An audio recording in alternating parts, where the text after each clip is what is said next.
We came here for one reason. We are here for one reason. Because we want banditry, terrorism, kidnapping to stop in Nigeria. It's quite unfortunate that the issue that is bringing us today happened in Oyo State. However, it didn't start from here, but I'm happy that this one is bringing us together. So we are here to ask the governor that when are the children coming back? And what is he doing to bring the children back? And also, we are here to also commit ourselves that if the governor does not have men, we are ready to volunteer ourselves to go into the bushes with the police, army, Air Force, any security operatives that are ready to go into the bush. As of now, we don't even know the condition of the children. We don't know if the children are still alive. Over 45 of them was taken into the bush with their teachers. And one of the teachers have been beheaded. It's quite unfortunate. So I want to tell the governor what is the plan and when are we going to see the children. Thank you, sir.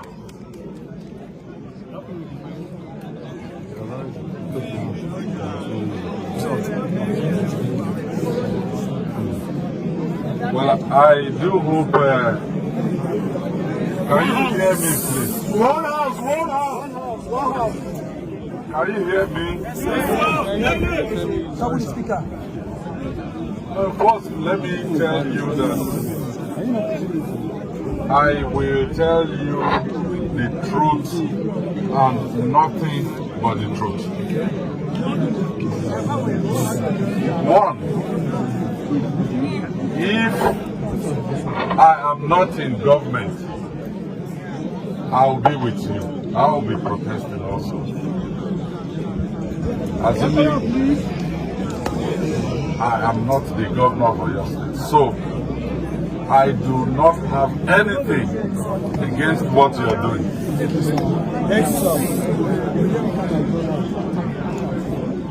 Yes, to have a society where leaders are accountable, to have a society that is inclusive, sometimes it may require agitation.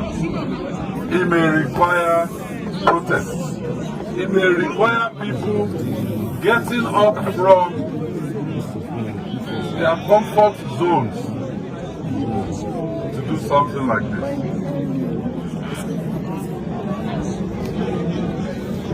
I will not shift blame, but our reality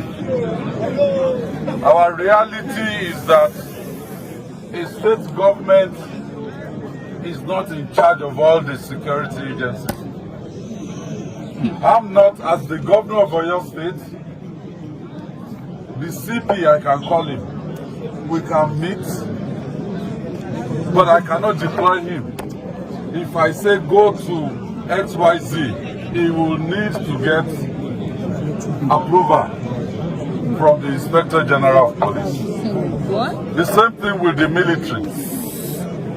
However, when I came in, security was one of the cardinal principles of the administration.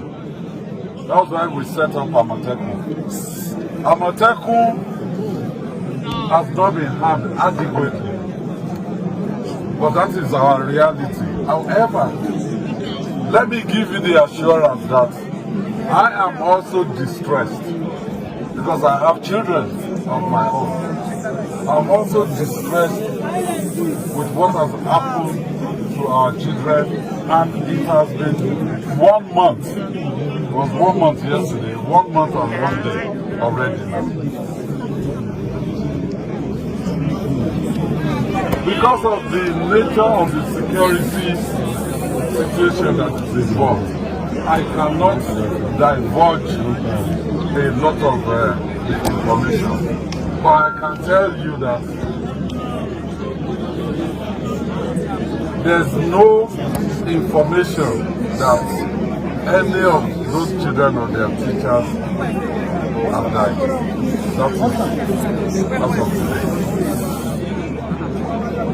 And because it is a rescue operation, and this is the first time anywhere in Nigeria that they've kidnapped people or abducted people, that they have done it.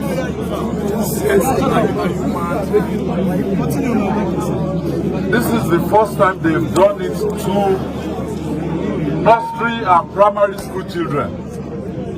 This is the first time.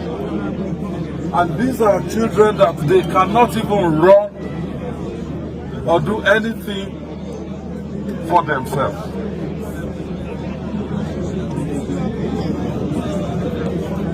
So the operation to rescue them is a special type of operation if we don't want to lose any of those children. I give you the assurance that I, as the governor of Òótọ State, by God's grace, will bring out those our children. They are talking to us. It's not something I would normally do. If government starts negotiating with bandits, it means we're surrendering sovereignty to the bandits. But in this special situation, if we want those children alive, we have to bend backward. But once it is, once the children are out, I give you the assurance that it will not occur again in Òótọ State. And as for Nigeria, I believe we don't deserve this. In an atmosphere of insecurity, hardly can you do anything. We have to close down the schools. The farmers in those neighborhoods, they have all left the farm, and we're talking about food security. So that is our situation. But please and please and please, I beg of you, we've been monitoring you since you started this morning. You have not destroyed anything. Yes. You have gone about the protest in a civilized manner. Please, let us maintain it that way. Let us maintain it that way. Okay, sir. Sorry, more question. Sir, in 2014, the students at Chibok were kidnapped. They leveraged on the children and asked the military that if they come closer, that they were going to kill them. Until tomorrow, some of those children are still in the bush. I think if you are giving these people so much time, that you want the perfect time to go and rescue them, they will keep their children there for long. Yes, sir. And then they may even marry them off to other kidnappers. At the end of the day, there must be collateral damage to send the message to these kidnappers once and for all. So please, sir, that is why we are saying enough is enough. And if you are ready, we are all ready to go with you into the bush and do it today or tomorrow. Because these people, the moment they push you and you are not able to push them back, I have been studying them for the longest. They will claim the land. Very soon, they may start asking you for levy. The farmers must soon be paying levy to stay in Òótọ State. Like I said, you did not go into the bush when they killed the teacher. You were not there when they killed the teacher. Nobody tried to force themselves inside and they killed the teachers. So, Mr. Governor, I think this is the time you let those terrorists and those bandits know that we actually don't care. There will be collateral damage and we are all ready for it. Please, sir. Okay, thank you so much for that position. First, let me make it very, very clear. Òótọ State is not Chibok, and he will not be Chibok. We have lost men, even soldiers, officers. I can confirm to you that a lieutenant in the Nigerian army was killed 2 days ago.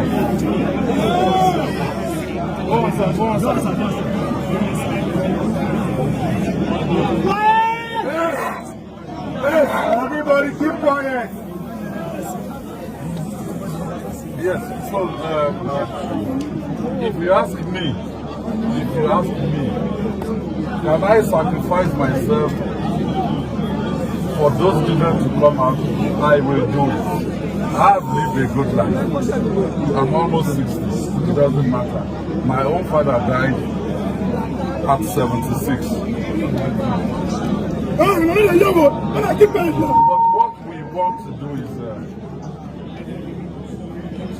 this is Oyo State. They know that this is not Chibok, and our children will never be in the same situation as Chibok children. We're doing everything possible, including what you've suggested. But if there's the potential for needless loss of lives, we've lost a teacher already.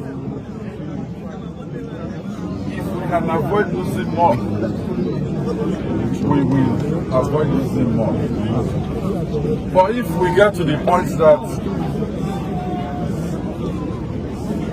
certain people have to be sacrificed, including myself,